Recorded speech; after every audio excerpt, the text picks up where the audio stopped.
this is my phone. It's recording.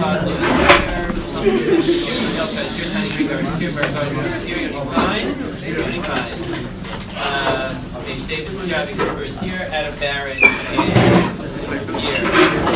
Okay, anybody know where is Brian here today?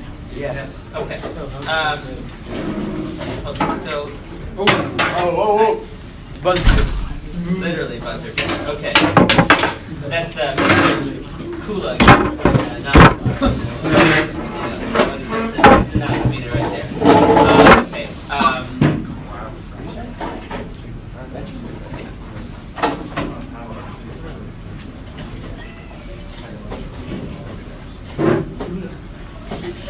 Okay. Rafi?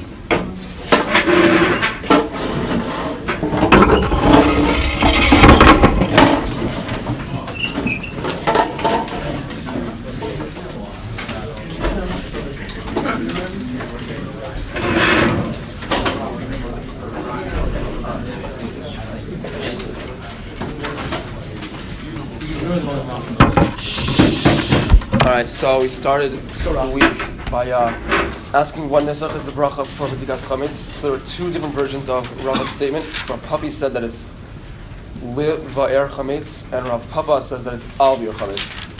So first we noted that they actually both agree that it's bir chametz even though it's b'dika. So that's sort of in the Ran's idea that b'dika is sort of part of this track that's mainly focused on beer, where b'dika starts the process and beer finishes it. So then we asked what the distinction is between al and li. So Shlomo pointed out that it's a totzah versus maisa, where al would be more focused on the totzah, the result, and li is more, li to do it. You're actually focused on the action. So the nafkamina is, if the nusach is li, you probably can have an agent do it for you.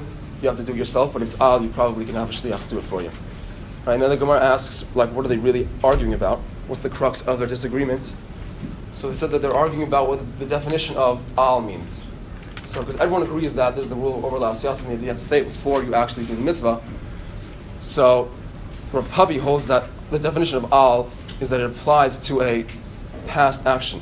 So since it applies to a past action, you cannot say al because you're going to be doing the mitzvah after you say the bracha, so you have to say li. Rav Papa believes that al means a future action, so he says the nusach is al.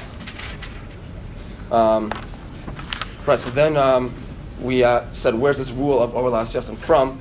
And they said it's not in the Torah, it's not, from pasuk, it's just a statement by Shmuel that said all brachos on mitzvos, the brachos have to be said overlap siyas. And the question is, what does over mean? So they brought 3 psukim to prove that over means before. Then we took a break and looked at the Rambam's view of overlap siyas. So I wouldn't call that a break. Break from the Gemara. Yeah. So first the Rambam's psak is that the only bracha that's actually deoraisa is birkas hamazon when you are full, when you're satiated. But in midivrei sofrim, even if you just had a kazayas, you would still be chayav to say birkas hamazon. So then the Rambam sets up 3 categories of brachos that aren't midoraisa. And says the first category is midivrei sofrim, and that's brachos on nanin, all brachos on foods.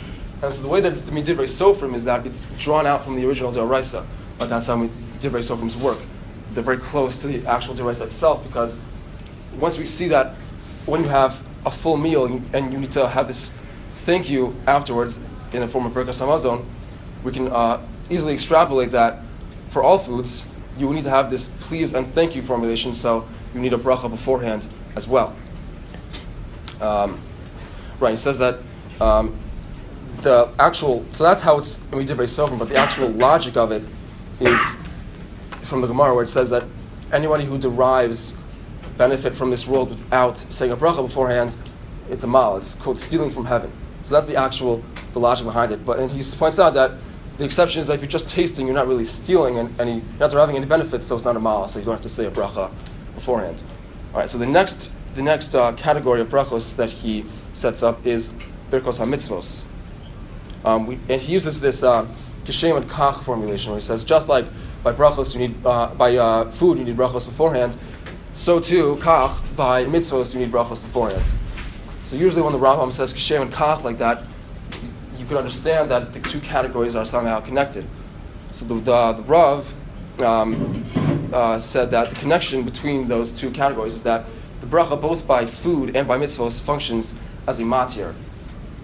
Where, I mean, that makes sense according to the idea that you're stealing from heaven if you don't say a bracha. So once you say the bracha, it's the food is now permitted to you. So too by a mitzvah, it's a little harder to understand, but it's sort of the same idea that before you say the bracha, you can't really do the mitzvah. Of course, you can on a rest level, but right,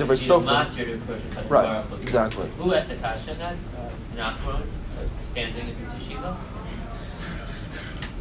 Rabbi Abner says, why should you do matir? Because God has already commanded you, isn't that in effect the matir? So how do we try to resolve that issue? That the kashem kaf doesn't mean that it's the same matir, but in all three cases, you're about to get the Berach HaShavach V'Hodaya, which are Takanas Chachamim. The Tzad HaShava, the reason the Rambam then groups them together, it's because the bracha isn't really a matir, it's more of enriching the mitzvah itself. In all three cases, you want to recognize the Kadosh Baruch Hu in the act that you're doing. Exactly. Right. So Berach HaShavach V'Hodaya are literally Berach HaSayira, where you're recognizing God's presence in the world. Berach HaSanen is you have to acknowledge this came from Kadosh Baruch Hu. And Berach HaSamitzvah, prior to engaging in the mitzvah, what you want to say is that this action isn't being done as some kind of an empty ritual, but as a way of servicing a Kadosh Baruch Hu. So if that's true, then some really important nafkamina, we'll just go through them quickly, emerge from the Rambam. Where does one not find Berach HaSamitzvah you would have expected to find them? By Bein Adam Adam? Bein Adam L'Chavero, excellent. And what other kind of institution doesn't require? This is only for Rafi. The other one where the Rambam says you might have thought it would get a bracha, but it doesn't because there isn't an act to direct towards the Kadosh Baruch Hu here. Sodom, salt and Sodom. Oh, by my Machronim. Excellent, right? Because that's just more focused. It was instituted for the purposes of health, so it doesn't get in your eyes. Discussion. If it were really a matir, once you've already started the mitzvah, you've lost the opportunity to ask for permission. But the Rambam says you still have to say the bracha. Exactly, as long as you're still in the mitzvah as kayemis. And then where does the Rambam choose to express this idea? In which halachic area? Which seems particularly appropriate. This is a halachic area that exists to strengthen our connection to HaKadosh Baruch Hu. By tefillin. Excellent. He says that it has to be directly before the exactly. Over, time. Below, over, to over. Very good. What's the Rambam, just to finish off the Rambam for a second, what's the unique sheet that the Rambam has by Sukkah? That you have to say the bracha of Leishev every time. And prior to sitting. Right, prior to sitting down. Excellent. Okay, very good. Excellent treatment of the Gemara and excellent treatment of the Rambam. Just to swing back the Tosfos on Zion and Beis for a second, and then when the Gemara begins to discuss, Mila, and Rafi's defense is okay, I'll allow Mila there as opposed to Lovable, Tosfos points out about Rafi that he must actually believe that all can sometimes connote the future, because exactly, otherwise what would the problem have been? You'd be saying all when you're actually going to be doing the Mila in the future. Sheker and bracha, so we always have to be extremely careful before Sheker Tircha, and certainly never to approach HaKadosh Baruch Hu through Divrei Chazav, through words that are in any way dishonest. In the context of that Gemara, we saw a very fascinating idea that the Ma'aseh Totza'a Lamdas may be confirmed by what the Gemara says. The Gemara assumes that the only person who could use the formulation of Lamul Asaben is the one who is actually doing it. But who is actually not just doing it, but actually Mitzuva, namely the father. Excellent, very good. As opposed to Rashi says, the way that it was typically performed was it is the father says the bracha and then the moel is someone else who does it. Right, how does Rashi refer to it? Not as the moel actually, but the rofe hamal asaben, right? It's an interesting kind of a thing that it was the town physician who did that. Now we know that there is another bracha in the context of Mila. So tell us a little bit about the machlokas there between the Balei Tosfos, between the Rashba and Rebbeinu. So the Rashba says that bracha is an actual birkas mitzvah. What's the mitzvah? There are two mitzvahs. One is the obvious one that you're about to perform the Mila. And the second is a more general one that the father in the future will sort of raise his son to understand his Abrahamic heritage. Yes. Where this comes from. Exactly, to induct him into the Masorah. As opposed to just saying in every single mitzvah there's a din of Chino, there is perhaps a separate din, a general din of Chino. Okay, how did this connect to what we saw in the Rambam yesterday? So in the Rambam, that does the Katan have an obligation to it says that by of a katan, if he's old enough to understand, right, then understand, but if you can eat then right, and we have the same formulation in what other area? By Megillah. Excellent, very good. So the Kesef Mishnah quotes, not Mishnah rather, quotes from the Ramban. That every time it says that a katan is obligated, it's really just the father who has to teach Mitzvah Avu Aramya, right, which is a really important point. And I mentioned to you guys the Fakir Rebelson, for all of you to be aware of, is that you have to go through the Lashonos of the Rambam very carefully.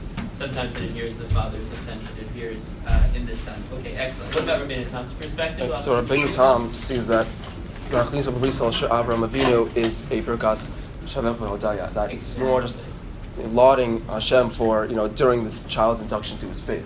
Right, and so then the obvious kasha, the implicit kasha of Rabbeinu Tam, then why have Asher Kiddishanu b'mitzvosav v'tzivanu?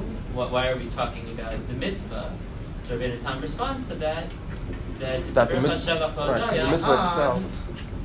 mitzvah itself engenders Shavach Ba'odaya. Some mitzvahs are so chaviv that they actually engender Shavach Ba'odaya. The opportunity for Bris Milah, is such a powerful religious experience that engenders the Berach HaShavach Ba'odaya. So before we get into any of the fancier lumdus, what other mitzvah has a Berach HaShavach Ba'odaya associated with it? Everybody's going to agree. Excellent, right? Asher B'Charmanu, we call him, and Asalanu is Torah. So in the context of private Torah study, is actually a Berach HaShavach Ba'odaya. We've already said the Berach HaSamitzvah, Asher Kiddishanu B'Shosef Mitzivanu. Very good. So we noted that there's one instance, though, where it seems to play a different role. Right, by the public Kriyas HaTorah. What might the difference be between private Torah study, the mitzvah Talmud Torah, and public Kriyas HaTorah? Especially if you hold that you have to stand in public Kriyas HaTorah? Right, that the public Kriyas HaTorah is more to be a recreation of Ma'amad Har Sinai. Right, so the Ma'aseh Mitzvah is Kriyas HaTorah, but the Kiyum is reenacting Ma'amad Har Sinai, namely the fact that we were chosen through the giving of the Torah. We were chosen by Kadosh Baruch Hu. What was the vehicle? The transfer of the Torah. In which case, the way to make the bracha over that is to, it's not to focus on any particular mitzvah, but to focus on all mitzvahs. Right, and focus on actually B'chiras Yisrael. Asher B'Charmanu Mikol Amim, V'Nasan Lanu Es Torah. So we're not giving Shevach for the fact that we have the opportunity to engage in Torah study, like when it's in privately in a Torah. This is actually our way of directing the Ma'aseh Mitzvah of Kriyas HaTorah towards its intended function, which is to remind us of B'chiras Yisrael through the Torah. Okay, excellent. So that's really what we had seen this week. Rafi did a flawless job. Yes,